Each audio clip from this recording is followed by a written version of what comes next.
Ready start.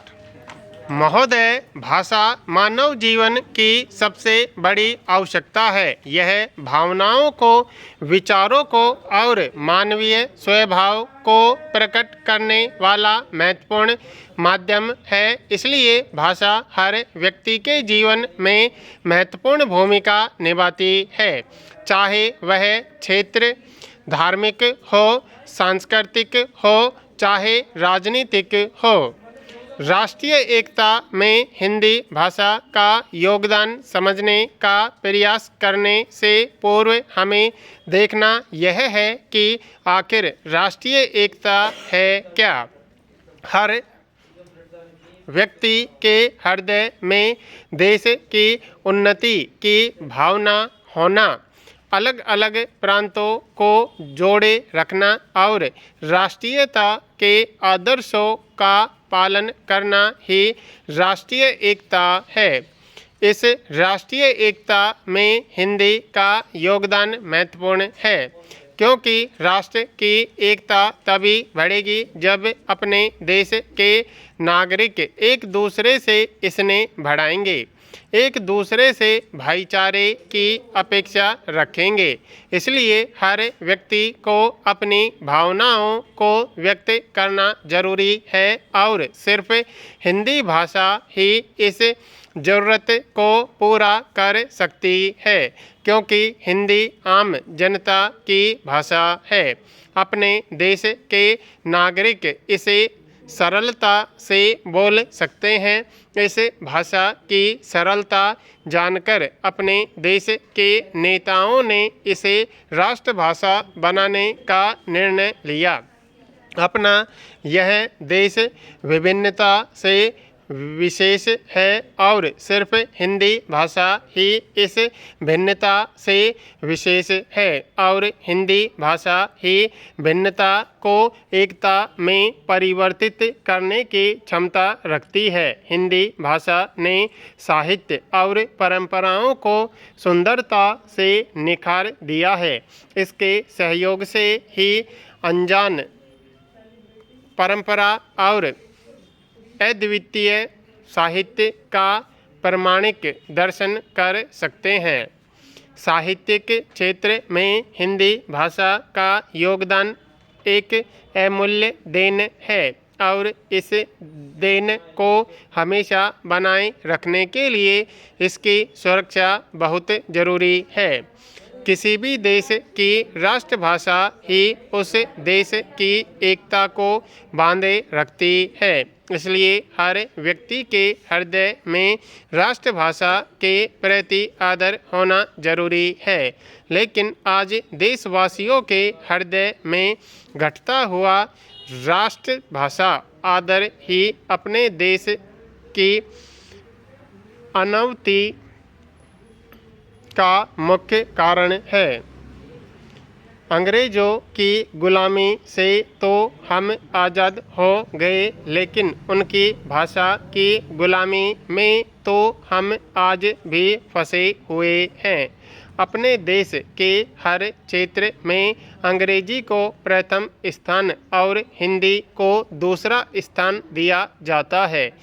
इससे बढ़कर लज्जास्पद बात और क्या हो सकती है कि इस स्थिति को हम बदल नहीं पा रहे। महोदय, हजारों वर्षों से चले आए इस समाज में विभिन्न संस्कृतियों का मेल है। संस्कृति को एकता के धागे में पिरोए रखने का काम हिंदी भाषा करती है। बहुत से नेताओं ने त्रिभाषा फार्मूले द्वारा और कोठरी आयोग ने भी हिंदी भाषा का प्रसार किया।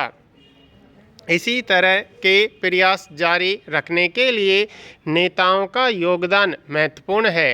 हिंदी के विकास में राजनीति न आए तो देश के किसी भी प्रांत से हिंदी भाषा का विरोध होना असंभव है। हिंदी भाषा और अन्य भारतीय भाषाओं का शब्द भंडार समान होने के कारण किसी भी नागरिक के लिए हिंदी सीखना बहुत आसान है। इसलिए राष्ट्रीय एकता में हिंदी भाषा का योगदान अन्य भाषाओं से कहीं अधिक है। राजनीतिक एकता में भी हिंदी का योगदान है। अगर समय के साथ हिंदी भाषा का महत्व इसी तरह बढ़ता रहेगा तो एक दिन जनता में प्रांतीयता की भावना का अवश्य लोप होगा, जिससे हिंदी भाषा का भौगोलिक, ऐतिहासिक और स्वाभाविक महत्व भी बढ़ जाएगा और प्रांतों की एकता भी मजबूत रहेगी। सिर्फ हिंदी एकमात्र भाषा रही तो देश में भाषा के प्रसार और स्थिरता में सहयोग होगा। बड़े अधिकारियों की पात्रता परीक्षाएं अगर अंग्रेजी की बजाय हिंदी में ली गईं तो उन्हें देश का अनुशासन संभालना आसान हो जाएगा। परीक्षाएं अगर हिंदी माध्यम से चली गईं तो उनमें स्वतंत्र चिंतन करने की क्षमता आ जाएगी। अगर इसी तरह हिंदी भाषा का उज्ज्वल रूप बढ़ता रहेगा तो एक दिन अपना यह भारत शुद्ध हृदय से हिंदी का देश हिंदुस्तान कहलाएगा। भारत देश का यह सौभाग्य रहा है कि विदेशी शासन के अंधकार युग में उस मोहनदास करमचंद गांधी जैसे तपस्वी नेता कर्णधार के रूप में प्राप्त हुए। जीवन का कोई ऐसा क्षेत्र, समाज का कोई ऐसा अंग और देश की कोई ऐसी समस्या नहीं थी जिसका अध्ययन इस महात्मा ने न किया हो। भारत की राष्ट्रभाषा के संबंध में राष्ट्रीय स्वाभिमान के साथ वह एक रूप हो गए थे। गांधी जी ने अपने महत्वपूर्ण कार्यों में हिंदी की सेवा और उसके प्रचार प्रसार को भी अपनाया। इसके चलते रहते कुछ ऐसी अविस्मरणीय बातें बन गई जिनमें से कुछ को प्रसंग के रूप में प्रस्तुत कर रहा हूँ।